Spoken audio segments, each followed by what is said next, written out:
Qual que é a causa da autossabotagem e por que que a gente tem dificuldade para quebrar esse padrão? Como que faz para quebrar esse padrão? É sobre isso que eu vou conversar com você agora. Todo mundo, em certa medida, em algum momento da vida, se autossabota. E por que que será que isso acontece?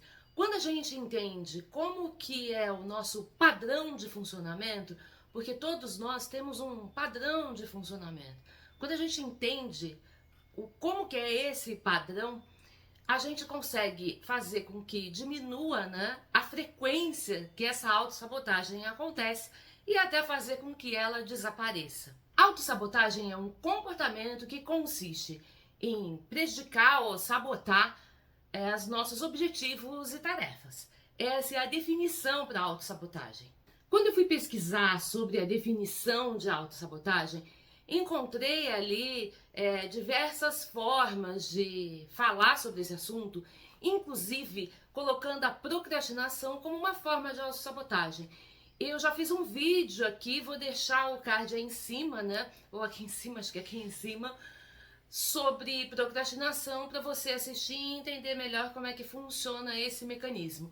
Mas quando a gente olha com mais atenção, profundamente para esse assunto, o que a gente acaba entendendo? A autossabotagem tem relação com os nossos medos.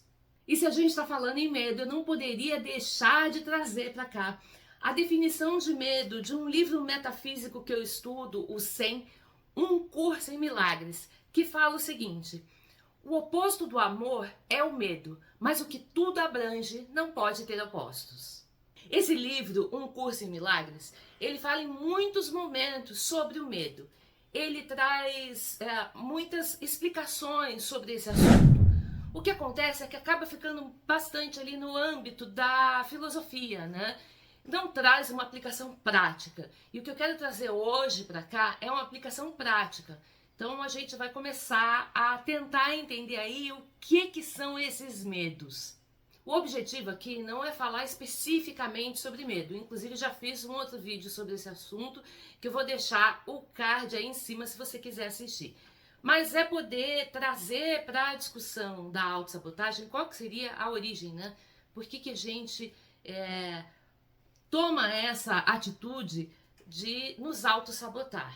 O medo, ele faz parte das experiências humanas.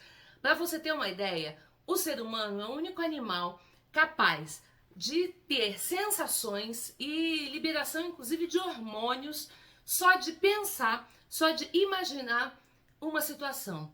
Então, por exemplo, você pega qualquer animal, vamos pegar lá o coelhinho, quando ele se depara, quando ele está de frente para um leão, ele vai liberar ali hormônios, ele vai ter sensações de medo, que vai colocar ele numa situação ali de luta ou fuga, né? Com o ser humano, a gente não precisa estar de frente para o leão. Basta que a gente imagine essa situação. Então veja como é que a nossa mente pode fazer com que a gente sinta, né, tenha essas sensações de medo e acabe tomando atitudes que vão bloquear ali os nossos objetivos, né? Bloquear as nossas tarefas. Mas eu tô falando de medo do quê? Por que a gente faz isso? É uma atitude de autoproteção. Mas a gente está se protegendo do quê? Faço parte de um grupo de WhatsApp e eles fizeram ali, estavam fazendo uma pesquisa sobre medo e pediram para as pessoas listarem, né, do que elas têm medo. Bom, essa lista resultou em 81 tipos de medo diferentes. E como é que faz para a gente levar isso para a prática e trabalhar em cima de 81 medos diferentes, sendo que com certeza tem outros tipos de medo que não fazem parte do universo daquelas pessoas que não entraram nessa lista. É muito medo. São muitas opções. Só que a gente consegue reduzir isso a 5 tipos. E é sobre esses 5 tipos de medo que eu vou falar para você, que eu vou contar para você agora. E esses 5 tipos de medo, eles têm relação com o seu padrão de funcionamento. Então a gente consegue resumir todos esses medos que todas as pessoas sentem nesses 5 tipos, nesses 5 padrões. Antes de começar a explicar sobre isso, é preciso esclarecer que todo mundo tem 5 padrões de funcionamento. O que diferencia uma pessoa da outra é a proporção em que a gente tem esses padrões. Esses padrões, eles determinam a forma como a gente pensa, sente e age. E também determinam determinadas formas do nosso corpo. Eles vão ser criados ali na nossa infância, entre a fase da amamentação até a gente completar ali por volta dos 5 anos, conforme o nosso sistema nervoso central, ele vai fazendo a mielinização, né? Então ele vai amadurecendo, começa da cabeça, isso vai descendo, né? Sabe quando o bebê ele é todo molinho, ele vai ganhando mais controle do tronco, depois ele começa a andar. Então isso acontece pelo amadurecimento do sistema nervoso central. Com esse amadurecimento, a gente vai tendo percepções das coisas que acontecem nessa criança, né? A gente, quando criança, percepções das coisas que acontecem à nossa volta, e essas percepções, elas marcam o nosso corpo, trazendo alguns determinados formatos, né, para o corpo, e fazendo também com que a gente desenvolva algumas dores existenciais. E esses medos, eles têm relação com essas dores existenciais, que são 5. Vamos dar uma olhada nisso agora? Esses 5 padrões de funcionamento correspondem aos nossos 5 traços de caracteres que têm relação com as nossas dores existenciais. Essas dores existenciais são os nossos medos. Toma nota aí para você já conhecer cada um deles. É o medo da rejeição, do abandono, da manipulação, da decepção e, por fim, da traição. Agora, lembra que eu falei lá no início do vídeo, na definição de autossabotagem, que ela vai trazer algum prejuízo pra gente? E por que eu faria alguma coisa para me prejudicar? Isso é muito simples de responder. É porque existe um ganho secundário. E esse ganho secundário tem relação a um mecanismo de proteção que vai estar ligado a esses medos. Vou dar alguns exemplos aqui. Doenças. Doença, ela vai trazer um prejuízo e vai acabar nos autossabotando em tarefas que a gente gostaria ou deveria estar fazendo. E aí você deve estar se perguntando, mas Denise, por que eu iria querer, né, ficar doente? Qual que é o ganho secundário nisso? Pode ser faltar no trabalho. Você pode já estar à beira de um esgotamento e aí, para ter uma justificativa para faltar ao trabalho, você fica doente. Autoconceito, para reforçar alguma coisa que eu penso sobre mim. Então, por exemplo, nossa, eu sou muito desastrada. Toda vez que eu faço isso, acontece tal coisa. O vitimismo, porque se colocar num papel de vítima, ó dia, ó céus, ó azar, tudo acontece comigo, chama a atenção das pessoas. Esse é um ganho secundário. Para quem está, por exemplo, com o segundo traço, aquele traço que tem relação com o abandono, a dor do abandono, o medo de ser abandonado, para quem está com esse traço na dor.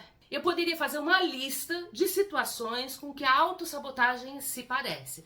Trouxe aqui algumas que elas são bastante comuns e que acabam repetindo, né, como padrão na vida aí de muita gente.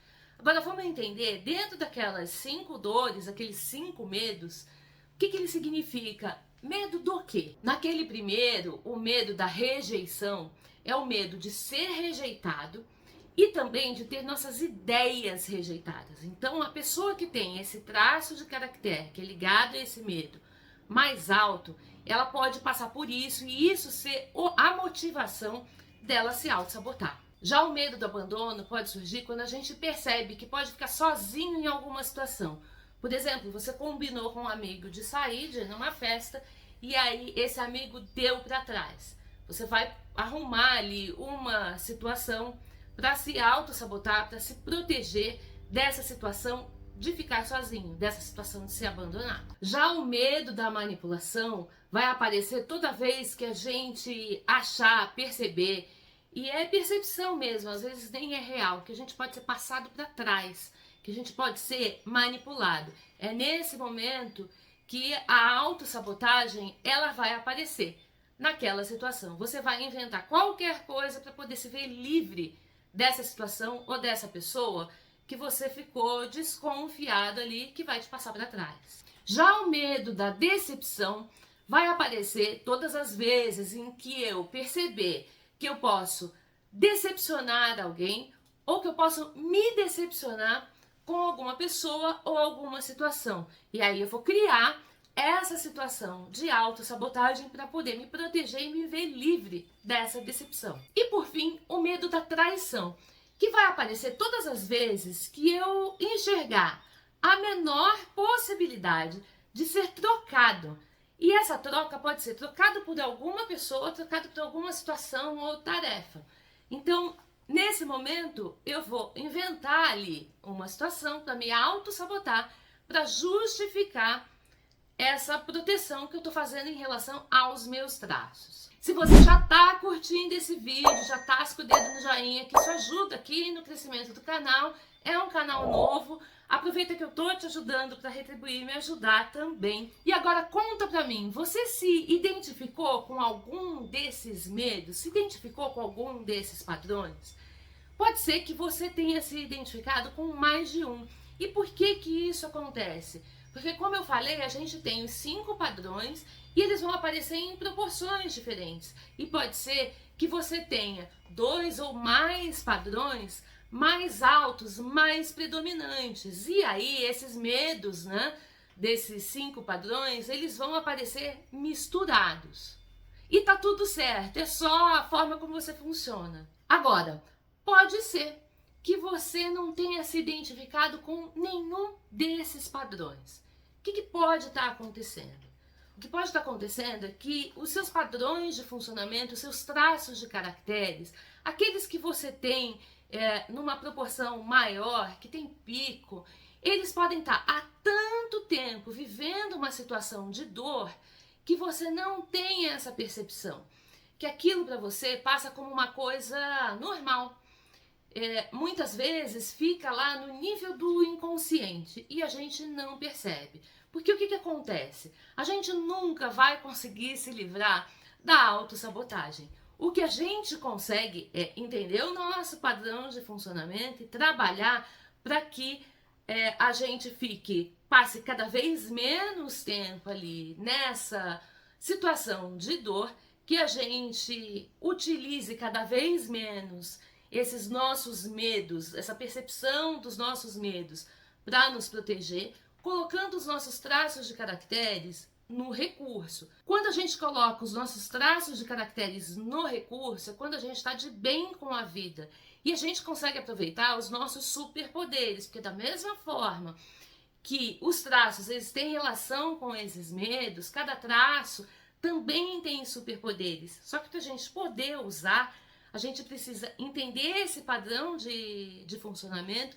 e entender quando começam os gatilhos para desencadear esses medos na gente. E esses medos que vão causar, então, a autossabotagem. Bom, e já que a autossabotagem ela não vai desaparecer da sua vida, da minha vida, como é que a gente faz para minimizar isso? Através do autoconhecimento. E como é que a gente faz para conhecer os nossos padrões de funcionamento? Por meio de uma análise corporal. Nessa análise corporal, você vai receber uma ferramenta que chama mapa de caracteres. Então, a partir da forma do seu corpo, lembra que eu falei lá na época que está amadurecendo o sistema nervoso, que o nosso corpo vai tendo determinados formatos? Então, pela forma do seu corpo, eu vou conseguir criar essa ferramenta, esse mapa de caracteres e dizer para você, olha, o seu padrão de funcionamento é esse. Os medos que vão aparecer para você, que vão te levar à autossabotagem, com mais facilidade, são esses aqui. E a partir daí, você parte para uma observação na vida, vai receber também orientações de como que você sai dessas situações, formas para você proteger então os seus traços de caracteres, recompensar os seus traços a partir dessa análise corporal. Então, se você tiver interesse em se conhecer melhor e conhecer essa ferramenta, aí embaixo na descrição do vídeo você vai encontrar um link que vai te levar para um lugar com todas as informações que você precisa. Se ficou com alguma dúvida, já coloca aí embaixo nos comentários que eu vou responder. Aproveita para se inscrever no canal. Um beijo, um abraço e até a próxima!